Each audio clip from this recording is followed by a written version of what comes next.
Students and viewers, welcome back to my channel. मेरे पिताजी ये लेसन का लास्ट पार्ट यानी कि पार्ट 4 पेज नंबर 75 ये आज हम यहाँ पर देखने वाले हैं। ये आज हम सीखेंगे।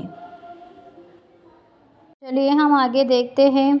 उनका कहना था कि नींद लंबाई नहीं गहराई मांगती है। अब यहाँ पर उन्होंने बताया हुआ है कि वो जो देर रात से आने के बाद भी सुबह उठने का टाइम उनका 3 बजे का ही होता था, चाहे जल्दी सो या लेट सो जाए, लेकिन उठने का समय उनका 3 बजे ही था। इसके लिए वो कहते हैं कि वैसे क्यों थे, क्योंकि उनका कहना था कि नींद लंबाई नहीं गहराई मांगती है, यानी कि नींद हमें गहरी नींद आनी चाहिए, ना कि 7-8 घंटे सोना है इसके लिए सोए पड़े रहना है। इसमें नींद में भी गहराई होनी चाहिए, यानी कम घंटों की भी गहरी नींद ज़्यादा घंटों की हल्दी नींद का काम कर देती है। यानी कि कम घंटों की जो गहरी नींद है वो नींद जो है वो भी हमें आराम दे सकती है, ऐसा उनका यहाँ पर कहना था। हल्दी नींद यानी कि एक हल्की सी नींद भी काम कर जाती है। उनके इस फॉर्मूले के प्रति विश्वास ने मुझे अपनी नींद पर कितना अत्याचार कराया। यानी कि उनका जो फॉर्मूला था, कौन सा फॉर्मूला,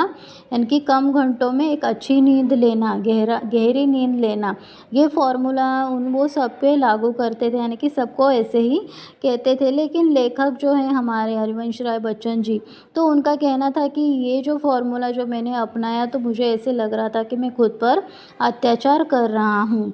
इसे सोचकर कभी कभी मैं कहता हूँ कि जब मैं मरूँ तो मुझे 7-8 दिन तक यूँ ही पड़े रहने देना।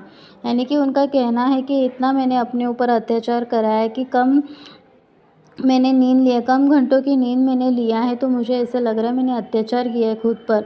तो इसके लिए वो सोच रहे हैं कि जब भी मैं मर जाऊं तो मुझे 7-8 दिन तो ऐसे ही पड़े रहने दो, ताकि जो मेरी नींद बाकी है तो वो नींद में कंप्लीट कर पाऊँ, ऐसा उनका कहना था। इस असंभव की कल्पना भर सुखद है, क्योंकि मुझे अपने जीवन की बहुत सी रातों की नींद पूरी करनी है। यानी कि उनका कहना यही था कि 7-8 दिन इसके लिए सोए पड़े रहना है, क्योंकि मुझे नींद पूरी करनी है। जो नींद इतने दिनों से मैं सोया नहीं हूँ तो वो नींद पूरी करनी है। लेकिन ये असंभव कल्पना वो कर रहे हैं, यानी कि ये कभी हो ही नहीं सकता है कि उनको ऐसे ही पड़े रहे दे।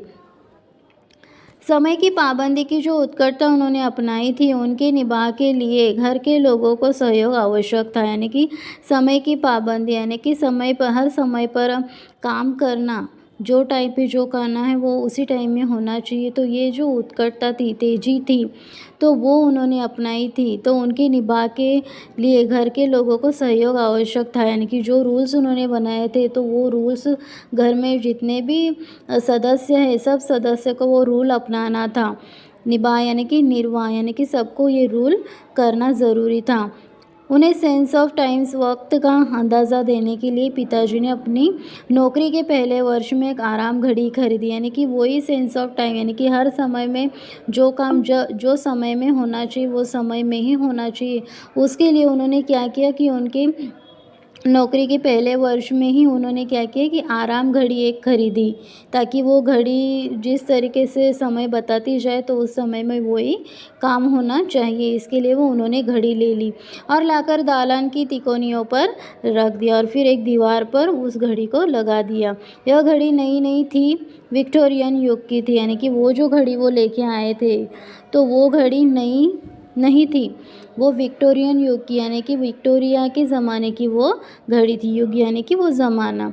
और पॉइनियर के दफ्तर में बहुत दिनों से काम करी थी, यानी कि जहाँ पर इनका ऑफिस था पॉइनियर प्रेस, तो वहाँ के ऑफिस में वो बहुत दिनों से काम दे रहे थे, यानी कि चल रही थी। वहीं पे ये घड़ी वहाँ पर उनको दिखी। आगे देखते हैं। वहाँ कंडम माल की तरह निकाल दी गई तो पिताजी ने शायद 2 रुपए में ली। यानी कि वो जो घड़ी है वो कंडम माल की तरह, यानी कि एक फेंकने लायक जो वस्तु हो जाती है, तो उस प्रकार वो घड़ी, उस घड़ी की हालत वैसे हो गई थी। लेकिन पिताजी ने शायद 2 रुपए में ली, यानी कि पिताजी ने वो खरीद ली। वह यह घड़ी बेहयात साबित हुई, बेहयात साबित हो गई यानी कि लेने के बाद में वो घड़ी अचानक से बंद हो गई। तो बेशर्म, बेहया यानी कि बेशर्म, तो उस घड़ी को उन्होंने वैसे वहाँ पर कहा गया है, यानी कि वो घड़ी को बेहया यानी कि लेने के तुरंत बाद वो बंद हो गई। थोड़ी बहुत सफाई के बाद वह चलने लगी तो चलती ही चली गई, यानी कि फिर थोड़ी सफाई के बाद में उसको अच्छे से साफ करने के बाद में वो अचानक से चलने लगी और चलने लगी तो अभी तक चलती ही गई। 7वें दिन उसमें चाबी देनी पड़ती थी, यानी कि हर 7वें दिन में उसको चाबी देनी पड़ती थी। क्यों? क्योंकि वह अलार्म भी बजाती थी। उसके घड़ी साज के यहाँ जाने की मुझे याद नहीं, तिकोनिया और खाली, इसकी कोई तस्वीर मेरे दिमाग में नहीं। यानी कि घड़ी साज यानी कि जिस दीवार पर वो घड़ी लगी हुई थी वो तो उस जगह पर सब जगह पूरी खाली थी, सिर्फ वहाँ पर वो घड़ी ही थी जिसकी कोई तस्वीर मेरे दिमाग में, यानी कि उसके आसपास कोई तस्वीर रहेगी तो ये लेखक को याद नहीं आता है। मेरे पिताजी जीवन पर्यंत वह चलती रही, यानी कि पिताजी जब तक जीवित थे तब तक वह घड़ी चलती रही। उनकी मृत्यु को लगभग 30 वर्ष होने आए हैं, अब भी वह चल रही है, मेरे पास नहीं है। अब यहाँ पर उन्होंने कहा कि उनकी मृत्यु हुई 30 वर्ष हो गए, लेकिन 30 वर्ष से फिर भी वो चल रही है, लेकिन अभी तक वो घड़ी अभी मेरे पास नहीं है।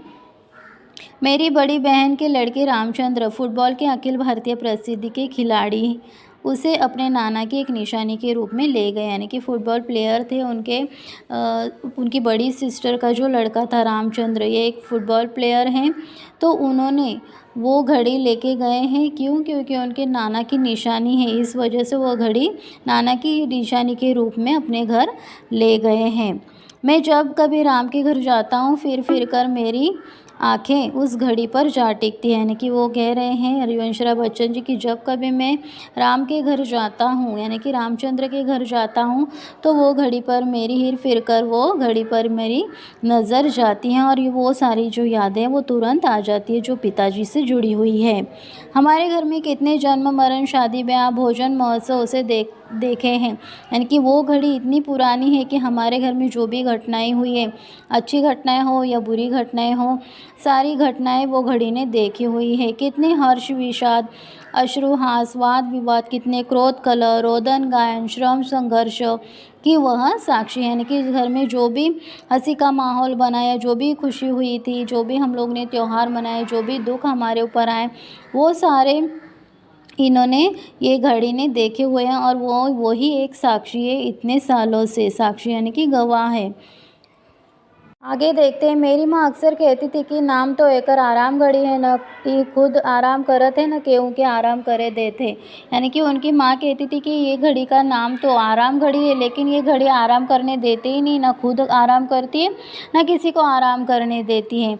आराम घड़ी नाम एक ऐसी घड़ियों को शायद इसलिए दिया गया हो कि ये एक जगह रख दी जाती है, यानी कि लेखक का कहना है कि शायद ये आराम घड़ी का नाम आराम घड़ी इसके लिए है कि शायद वो एक ही दीवार पर टंगी रहती हैं और यही वो आराम करती होगी, तो शायद इसका नाम आराम घड़ी ऐसे दिया गया रहेगा। फिर वो सोच रहे हैं कि आलाम से आराम आया हो तो भी कोई अचरज की बात नहीं है, यानी कि आलाम से भी हो सकता है कि आराम ये नाम इस घड़ी का आ गया होगा, तो भी कोई आश्चर्य की बात नहीं थी। कभी कभी आराम का आ भी छोड़ दिया है तो और ऐसी घड़ियों को मैंने लोगों को राम घड़ी भी कहते सुना, यानी कि लेखक कह रहे हैं कि शायद ये घड़ी का आराम का आ भी निकाल दिया गया तो राम घड़ी, ऐसा भी लोगों ने बहुत बार ऐसे ये घड़ी को नाम दिया रहेगा, या फिर ये घड़ी को राम घड़ी भी कहते, तो शायद हो सकता है कि इसकी वजह से भी ये घड़ी का नाम आराम हो सकता है। तो इस तरीके से लेखक अपने पिताजी के बारे में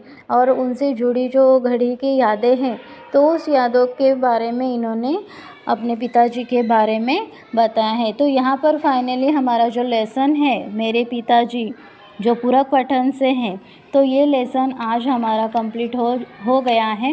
तो स्टूडेंट इसमें जो शब्दार्थ मैंने दिए तो आप लोग नोटबुक में लिख दीजिए। Okay, thank you.